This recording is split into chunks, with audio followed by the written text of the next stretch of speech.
sudah berlangsung cukup lama, apalagi produk-produk kecantikan di Indonesia tuh sering sekali menampilkan model dengan kulit yang putih, bersih. Membuat kulit kita menjadi putih itu dok dari bahan suntik kulit putihnya, suntik putihnya itu sendiri. Tadi kan isinya memang vitamin-vitamin dan antioksidan. Salah satunya itu adalah yang cukup berperan penting adalah glutathione. Usia muda, aduh mesti siapin duit berapa ini dok? Kalau range harga mungkin sekitar ratusan ribu sampai jutaan ya.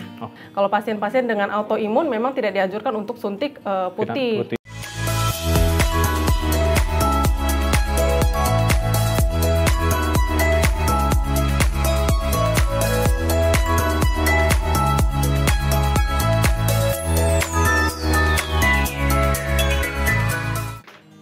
Halo sahabat sehat, jumpa lagi bersama saya Dr. John dan program kesehatan Oke Dokter.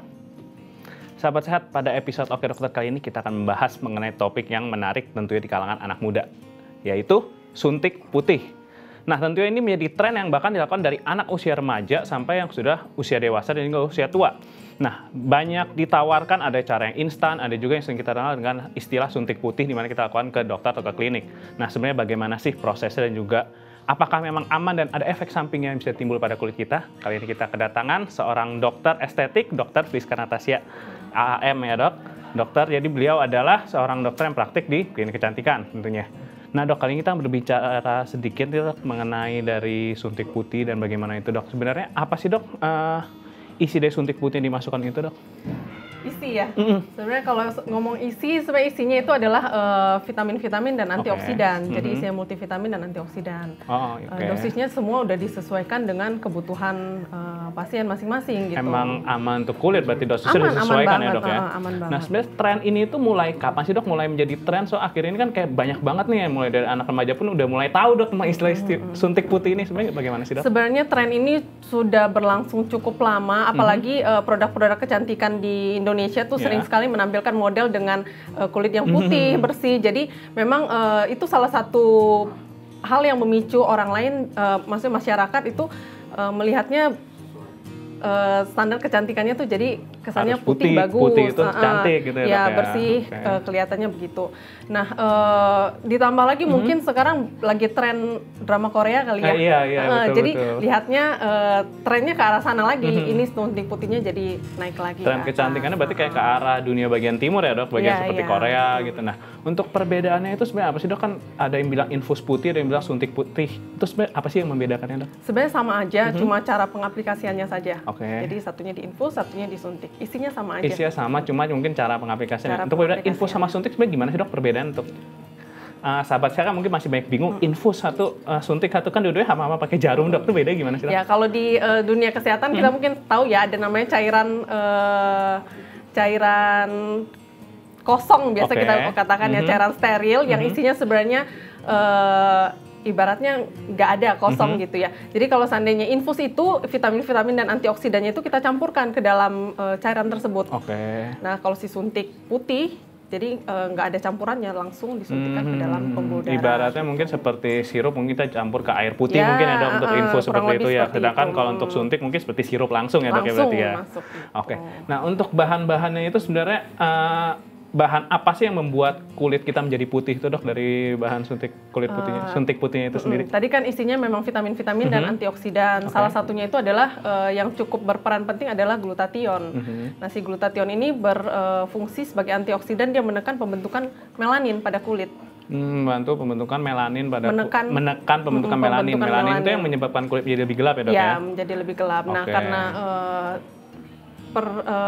pertumbuhannya ditekan, jadi kulitnya lebih cerah dan juga tampak lebih putih tentunya.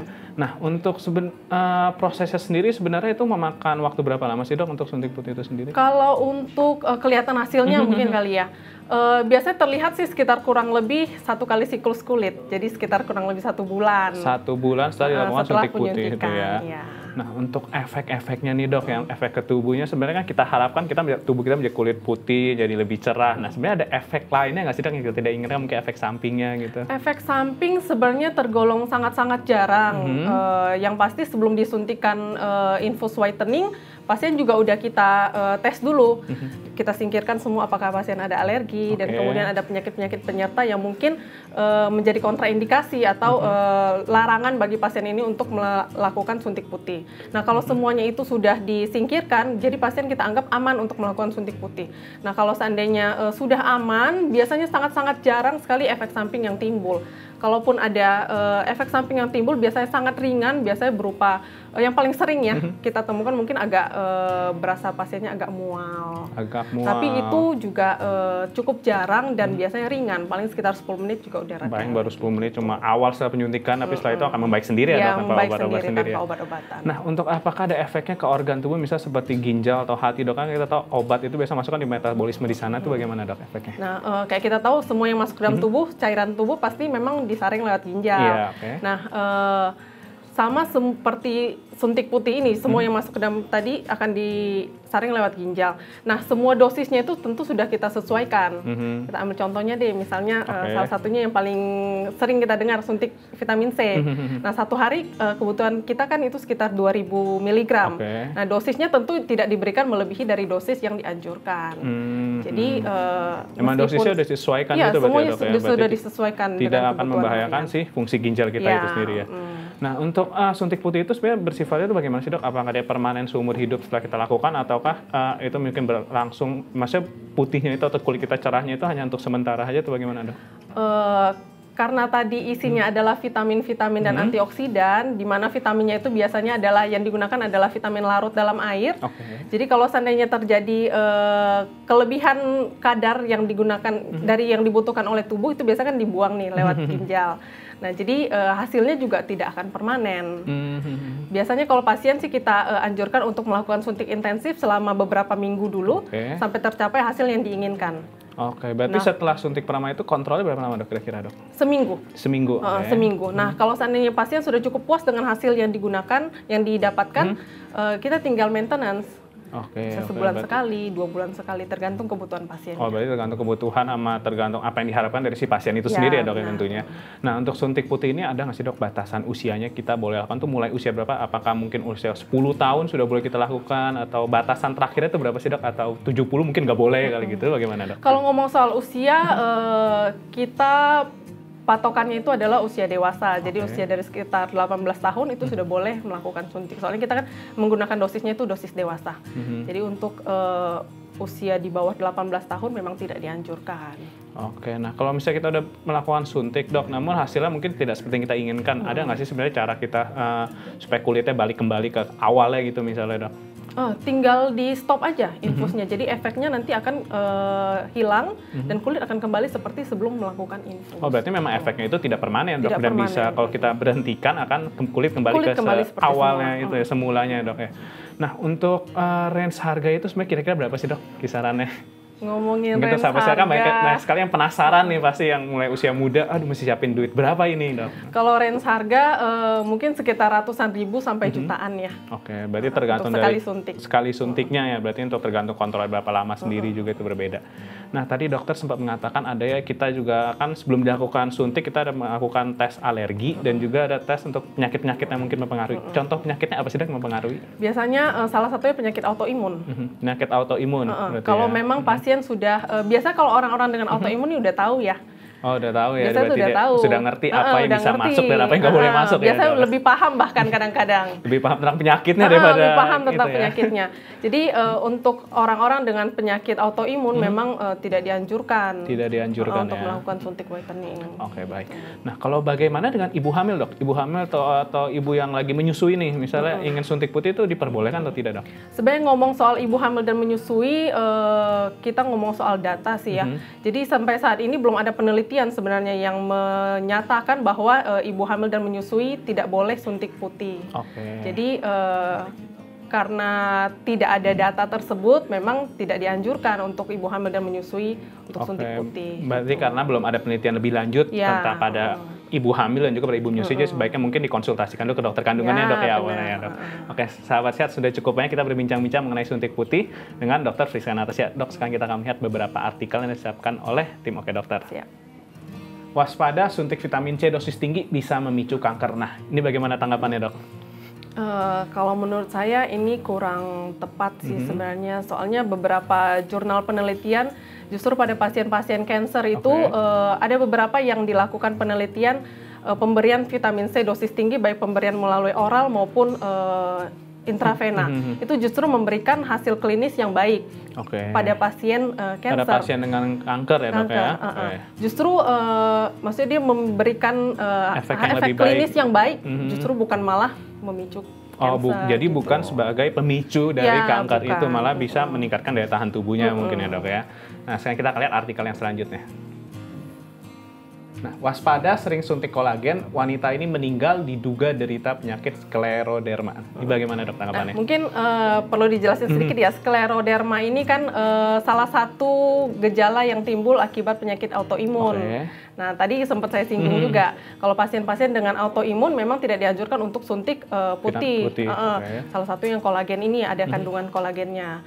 Nah, pada kasus ini kemungkinan besar adalah si pasien memang sudah punya penyakit skleroderma, penyakit autoimun itu, dan kemudian dipicu oleh si suntik putihnya. Jadi bukan suntik putihnya yang menyebabkan penyakit, tetapi dia yang memicu. Mungkin awalnya sudah ada, tapi tidak tahu mungkin kitanya ya dok. Mungkin. Oke, sekarang kita lihat artikel yang selanjutnya ya dok. Efek samping suntik putih tak hanya merusak kulit, tapi juga metabolisme tubuh. Nah, ini bagaimana tanggapannya dok? Saya juga kurang setuju sih ya dengan ini. Balik lagi sih, kita mungkin ini hubungannya dengan dosis. Nah, kalau seandainya dosis yang diberikan itu sesuai dengan batasan-batasan yang aman, dan kemudian jumlah infusan per minggu tidak melebihi dari dosis yang dianjurkan, nah itu justru bagus untuk kesehatan gitu. Karena tadi kan balik lagi, isinya itu adalah multivitamin dan antioksidan. Berarti memang secara dari isinya saja kita lihat emang bermanfaat bagi tubuh ya dok ya. Jadi emang lebih baik kita konsultasikan dulu mungkin berapa kali kita mesti lakukannya per minggu, dan mungkin apakah boleh nggak sih dok dilakukan sendiri di rumah gitu? Nah itu pentingnya berkonsultasi dengan dokter yang memang kita bilang ahli ya di bidangnya, yang memang biasa melakukan ini, dan nggak sembarangan beli online terus suntik sendiri di rumah biar lebih murah gitu ya. Jadi zamannya dipikir lebih praktis dok ya. Lebih praktis, jadi semua bisa dilakukan di rumah. Nah tidak aman, jadi memang sebaiknya dikonsultasikan dengan dokter dan dilakukan di klinik kecantikan. Jadi semuanya bisa dipantau, termasuk reaksi alergi. Kalau seandainya pasien sampai alergi, apa yang harus dilakukan itu semua tentu kan dokter yang lebih tahu. Dokter sudah lebih tahu juga ya dok. Nah sebenarnya ada juga nih saya ingin tanyakan nih dok, kalau krim pemutih dengan suntik putih itu sebenarnya sama nggak sih dok tuh keduanya efeknya itu? Krim pemutih kan banyak sekali kan di situs jual beli online kan, banyak sekali, kita tinggal ketik pasti keluar banyak langsung berbagai merek lagi dok. Kalau krim pemutih efek tentu pasti beda ya. Yang masuk ke pembuluh darah langsung sama yang dioleskan tentu hasilnya lebih cepat yang masuk ke pembuluh darah langsung. Dan kemudian biasa kandungannya juga berbeda. Karena balik lagi kayak vitamin-vitamin nggak semuanya bisa diserap oleh tubuh hanya dengan dioleskan. Tidak semua diserap dari kulit ya dok ya. Gitu. Jadi memang bisa memberikan efek, tapi kalau dibandingkan dengan suntik putih pasti tentu lebih cepat hasilnya. Berarti yang memang efeknya sendiri memang berbeda ya dok antara kedua itu ya. Nah sahabat sehat, sudah cukup banyak kita membahas mengenai tentang suntik putih, dan juga kita sudah menjawab beberapa pertanyaan dari sahabat sehat yang bertanya. Nah untuk sahabat sehat yang mungkin masih penasaran mengenai suntik putih, tentunya sekarang sudah jelas ya dari efeknya, prosedurnya, dan juga kira-kira berapa sih kisaran harga yang harus Anda siapkan jika ingin melakukan suntik putih. Terima kasih Dr. Friska untuk penjelasannya dok. Sahabat sehat, sudah cukup jelas penjelasan mengenai suntik putih, tentang dari manfaatnya, efek yang dapat timbul, dan juga apa sih yang harus kita perhatikan sebelum kita melakukan suntik putih itu sendiri. Nah untuk sahabat sehat yang mendapatkan informasi menarik pada episode Oke Dokter kali ini, jangan lupa like, subscribe, dan share video ini ke semua teman-teman kalian. Jika kalian ada pertanyaan, silakan tulis pada kolom komentar di bawah ini. Sekarang saya pamit dahulu, saya Dr. John. Saya Dr. Friska. Sampai jumpa kembali.